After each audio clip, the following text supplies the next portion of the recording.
And just because I'll forget if I don't say it out loud, make sure we don't hang up right away after I end the stream so that it can upload your audio to Yes. me. Okay. Uh, Here we go. Hello, everybody, and welcome to Connected Knowledge from Upland Software on True Story FM. I'm Pete Wright.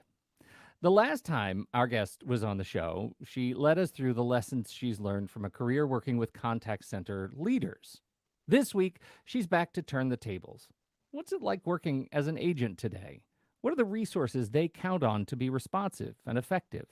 How are call center leaders best able to maximize knowledge management investments in support of their frontline representatives?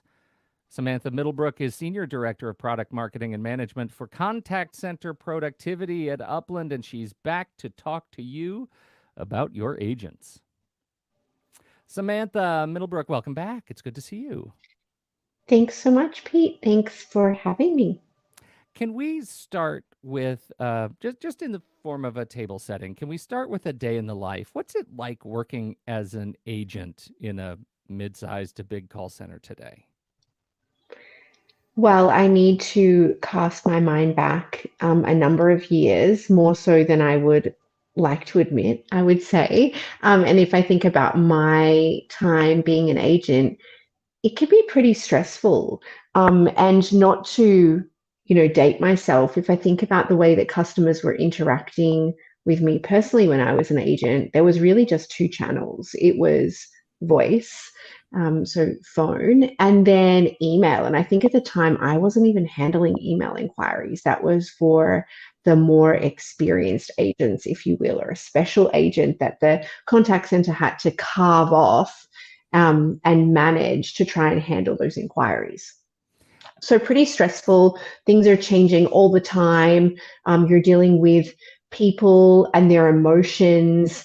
And no one really wants to call a contact center. They're calling because something's gone wrong. And so for the agent, they already know that before they pick up the phone.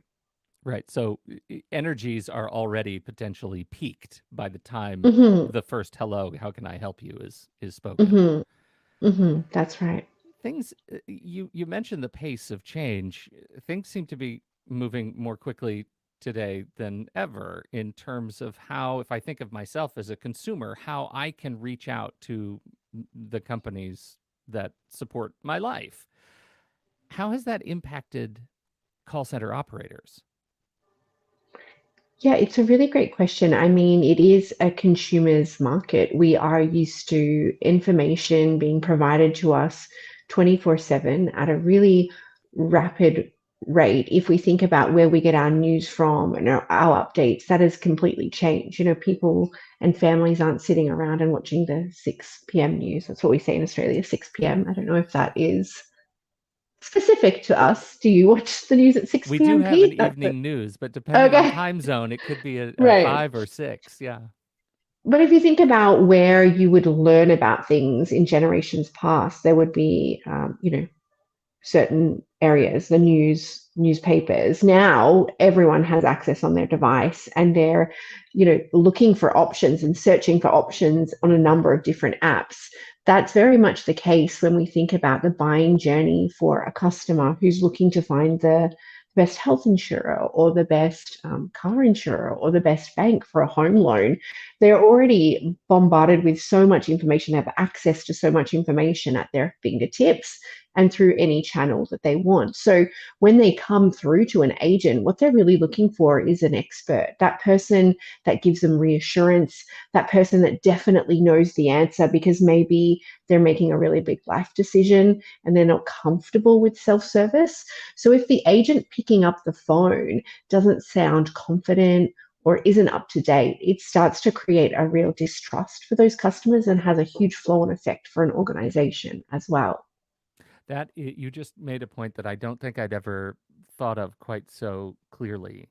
There is nothing that creates more friction for me personally than when Mhm, I contact somebody at a company and I feel like they don't know more than I do. mhm. And Exactly right. I think what you're getting at is we're in a sort of knowledge economy where Mhm. it could be very likely that the customer will know as much as you do, call center agent. Especially if you have an organization where knowledge is siloed. So, what happens if the website is updated by a different team and that knowledge comes from one knowledge base, and the chatbot is updated by someone completely different? And then the agent, or the people on the front line, as we often call them, because it can feel like a bit of a war zone, is the last to know. And that's a complaint that we hear all the time, especially from from customers that I've worked with, where how do we support our agents in their time of need to support our customers in their time of need? So, Mhm. how do we not bombard an agent so they feel supported, but also confident? If I think about the real impact of knowledge management, it's changing an agent's language from rather, I think I know the answer is versus I know the answer is, without the pauses, without the hold, without that fear that we start to evoke in the end customer, because it just sounds like you don't know what you're talking about. And if you think about anyone in a role when they first start, it's a very high pressure situation. And quite often, even if they're not speaking with end customers, we've all been in a situation where we're going into our first meeting, or um, putting together our first piece of work, and we don't want to feel silly or look like we don't know the answer. That is times a million when you're actually speaking to an end customer and trying to solve their problems. Wait, just staying for a moment on our day in the Mm-hmm. life scenario before we move on. What is this? Has this connected economy done to onboarding agents? Like when you start in a new role, sitting at a desk, and you're Mm-hmm. ready to start taking calls, how has that effort changed by sort of the knowledge management and Mm-hmm. availability of information that has just seemed to explode over the last decade? It's a really great question. So if we think about, and I know we hate to keep raising it, but pre and post pandemic is really where contact center started to shift in terms of how they were structuring training and how they were managing teams. Because pre-pandemic, there were very few contact centers globally that were willing to have a hybrid or work from home model with their contact center, which meant that training was very traditional. You had classroom training that was a mix of corporate induction training as well as learning everything that you needed to know to really handle those calls. And so that looks like all of the product information, all of the policy information, all of the processes, depending on how complex an organization is. Now, businesses can generally take two tacks. They either say that, an agent on day one has to be this kind of unicorn that can answer any calls, but quite often what will happen is there is some form of call routing in place via an IVR that says, let's only take these certain calls and give them to certain agents. And so then you start to segment out your workforce to say that these are the different inquiry types and this is the complexity. And this is where we teach someone in their learning journey. What that means for an organization is that time to competency is expanded. And so if you think about when you're starting to get return on investment from your team, it's stretched out further and further. If you think about the pressure that puts on other functions in a contact center, your workforce team, as an example, they have to think about all the calls coming in, the different categories those fit into, how they can slice and dice that to the different agents you have available to then essentially pick up the calls or the chats or whatever you're doing there. So that was the traditional way. The pandemic forced us to think differently. And what we're seeing a lot more of is that micro learning strategy that says, only show me as much as I need to know, but provide knowledge when I need it in a format that makes sense to me. So the up and coming generations, especially because we know that contact centers often have quite young individuals, is generation now. They don't want to read a lot. They want to see those short snippets. It's TikTok generation where only show me what I need to know, what's trending, what makes sense for my customer, so I can, take that and add my own flair and then move on to the next thing. Well, I think that makes for a fantastic transition to one of the more important topics that you've been thinking about and talking about, which is on agent productivity, right? Mhm, How, as we talk about greater connectivity to the brands that I, as a mhm, consumer, have, and across all sorts of different modalities, voice, chat, email, mhm. um, how, with all of these tools, how are agents being trained and leveled up to manage that connectivity, and are they being more effective and more productive as a result? Yeah, it's a really great question. So I think more and more what we are really seeing is our human touch points. So our agents inside a contact center are really there to help level up the experience play for customers because we know that customer experience is such a differentiator for many organizations, especially ones that are super competitive. So, there are some inquiries that are very easily handled via self-service, but as humans, we want human interaction. So when we come through to that agent, we want to experience things like empathy. We want to have someone on the other end of the line who has a genuine concern or interest in our well-being if we're talking, for a health system or banking, finance, all of those kind of things. So what we're seeing more and more of is the ability for knowledge management not to be black and white and so process driven, but more supporting an agent to be actively listening to the customer and embedding some of those customer experience frameworks into what they're doing. So, recommended wording, empathy prompts, tips and tricks, all of those things that you think about come really naturally to someone who is very tenured. But not so much that someone's in those first kind of 3 or 6 months of the role because they're so focused on the systems and what to press and what to do that they can't actually listen to what the customer is saying and really help them, you know, problem solve together, which is really why a customer is coming through to those human channels for that connection, and that reassurance that someone is going to help them and solve their issue. I love that, and I've got a brief side story. I've got a dear friend who's a former attorney, and he started a company, completely separate company from the law, and it's in stainless steel pipe fittings in Canada. Okay. Fantastic, right? Okay. All great. They have a customer support line, a small team now of 8 or 10 people who manage their internal customer support, and he said, when I was an attorney, I was an attorney and counselor at law, and I was a Hmm. counselor far more than I was attorney. So I'm going to call this rank in our company customer support counselors. And Hmm. his response is that dramatically changed the way these people deal with our customers because they are Hmm. kind of leading on to what you are talking about. They have a greater empathetic vibe and a Hmm. greater incentive by title alone to Hmm. help with context, right? This thing that you're dealing with, I can help you, and here's why I can help you, and here's Hmm. why you might use it in this way. And I think that's really, really beautiful. It sounds like these kinds of tools are what might be being put in the hands of call center agents by way of well-trained, savvy managers. Am I off the mark? Hmm. No, that's exactly right. And moving away from that kind of follow the bouncing ball approach to dealing with customer journeys is really important because the simple stuff we can deflect and that's okay. It's the complex stuff that we need to handle really well. And so if we Hmm. think about the way that knowledge can be delivered to support those kind of interactions, it's less about it being static. No one wants to read a really long document as they're trying to listen to a customer explaining their problem. That's why we're seeing the rise of things like virtual assistants from the agent side, the ability to interact with a chatbot as they're speaking to a customer and just get those tiny little snippets of what they need to move on to the next stage of what the customer's asking. It also means that they can follow the flow of a customer conversation a lot more organically, um, rather than just being really stuck in a rigid form that they may have been used to seeing before, like a training manual, as an example, Hmm. because we're not talking about, technical troubleshooting all the time. And that's a really important thing to remember.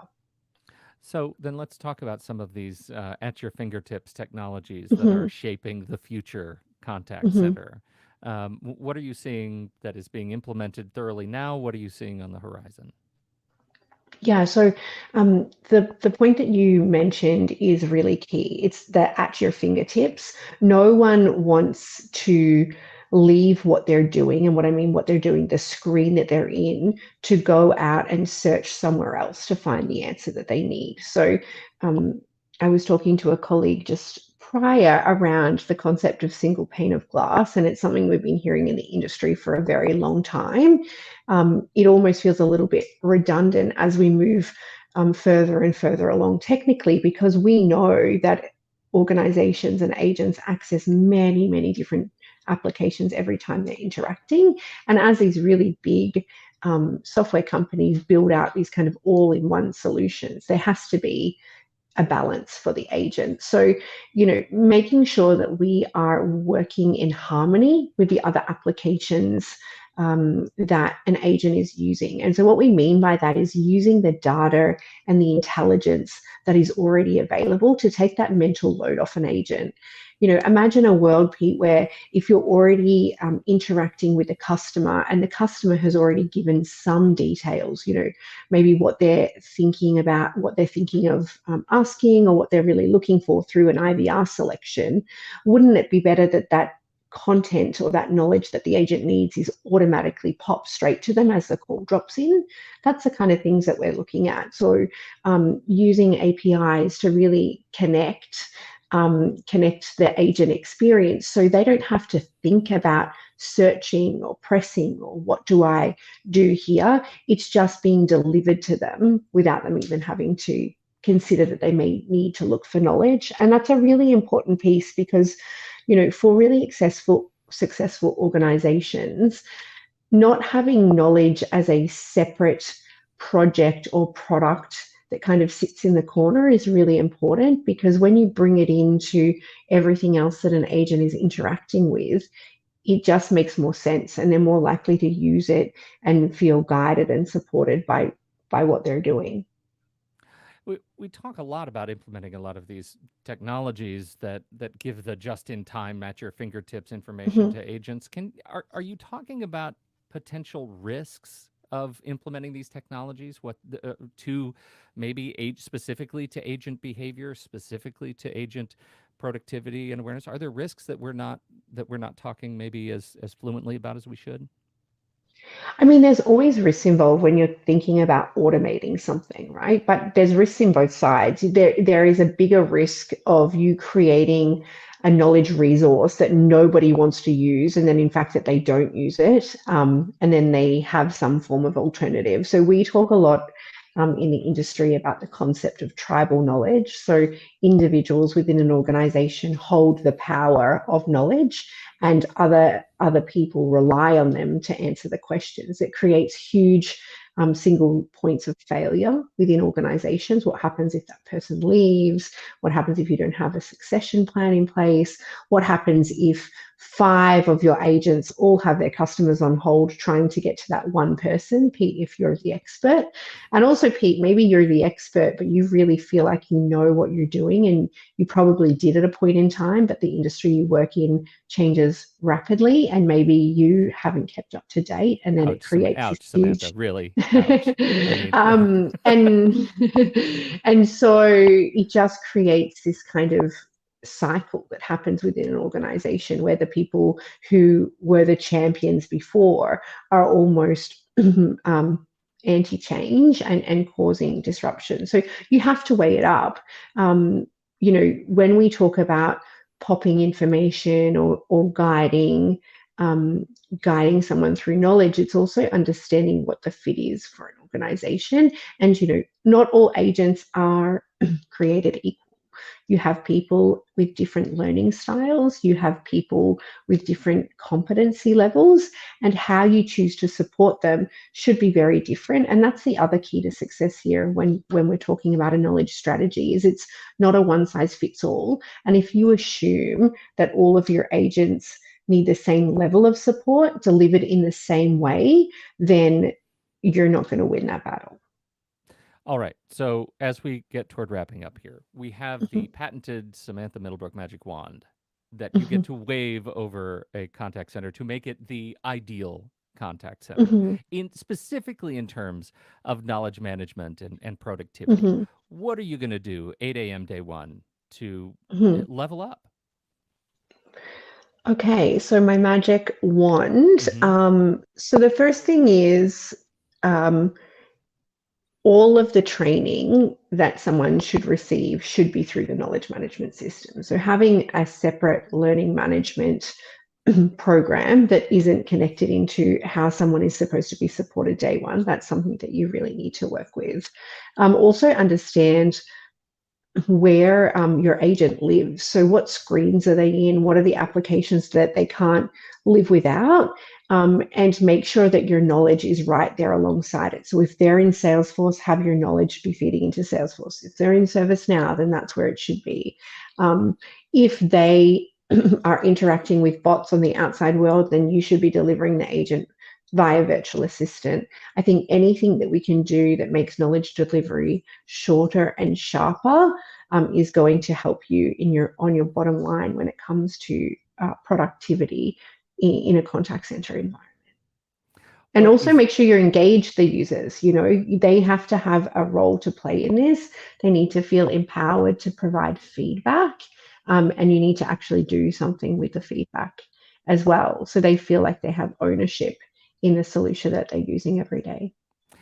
I am, for the case of this conversation, I'm in HR, Samantha, and I've just invested a ton in this L&D system to train our call center folks. And yeah, we're not gonna, we can't make that switch to deliver training in the system that they're supposed to be working in the knowledge management system. I, how do you convince me otherwise? Yeah, it's a really great question. And we're never recommending a rip and replace of all the other products that happen in an organization because we would never win that battle, right? But day one, you should be talking about the knowledge management system, and there should be references to it and links from your courseware. And a learning management system will always have a place in an organization. It has robust learning frameworks that you can report on with audit trail, and you need that, especially in large complex corporates. But this is about you know showing the toolkit that an agent will have right up front, and letting them feel really comfortable with that. So, teaching them to fish. If they go out there day one not knowing everything, but knowing that they have the knowledge that they need and it's a few clicks away, or knowing how their search works, or knowing how they get extra support, then that's really what you want to achieve from that training, because every single day for an agent will be different. Every single customer interaction should be different, because if we're thinking about it black and white, then we're not focusing on the experience, which is really why that customer is coming in to speak to the agent. It's jazz. Customer support is jazz. Got to be able to improvise, right? That's right. It's That's all about right. the jazz. It all comes back to jazz. Samantha Middlebrook, thank you so much for hanging out and talking about a day in the life of the No agent. This problem. is, as always, I learned so much from you. Thank you so much for doing this. And thank you, everybody, for downloading and listening to this show. Make sure to swipe up, check your links. We've got some links to resources where you can learn more about successful knowledge management implementations and how you can support your agents. Thanks for your time and attention. We'd love to hear what you think. Just swipe up in your show notes. Look for that feedback link too. You can send us questions to any of our past guests, and we'll do our best to get those questions answered. On behalf of Samantha Middlebrook, I'm Pete Wright, and we'll see you right back here next time on Connected Knowledge. How'd we do? We do okay? So good. Is that all right? Very knowledgeable. I have so many ideas that I want to do for blog posts now. Outstanding. Anything before I stop the stream? Anything we need to correct or restate, or anything you want to get back in there, Samantha, that you might have want to fill in a blank? I don't think so. I think we're good, Alison, Okay. from your point of view. I think. I think so as well. Yeah. Excellent. All right, here we go. Fab. We'll stop this and get to upload.